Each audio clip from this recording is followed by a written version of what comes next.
All right, Chase Lee Hockey here, Blue Futon movie 1 of 3 for this Saturday. And this first one is Court State versus a Nobody. So this is one that kind of came out of nowhere from India. It's pretty simple.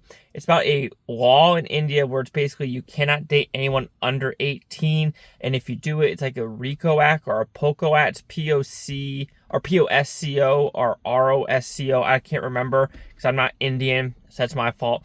But it talks about, who's doing it. Is it really true? Who's prosecution? What are these lawyers doing? The cops, etc. Are people getting framed? Is money getting involved?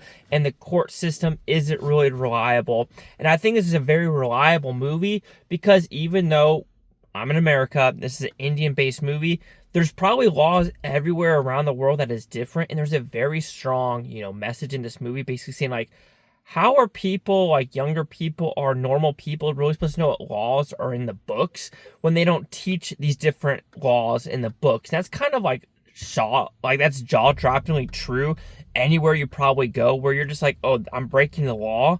Is it that unique for each state we go to in the United States? Because there are different, laws in each state as well of what's considered a crime and what's not.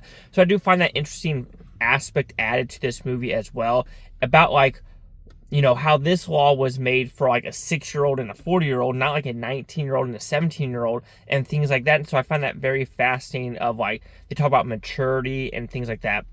Is the movie a little bit too long in my opinion?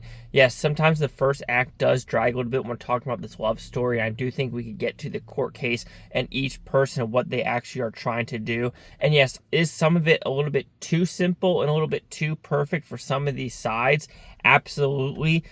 Even though anyone can kind of tell what is bullshit and what is not bullshit in this movie, I do think it's okay overall court case drama, and the court case stuff is fun, but I do think the overall message is better about, who we are as a society, the corruption when you go each higher up the caste system or, politicians and things like that. Because let's be honest, who, gets a slap on the wrist in anywhere you go with that money, but if you're kind of a person on the low-hanging fruit, they will throw the books at you.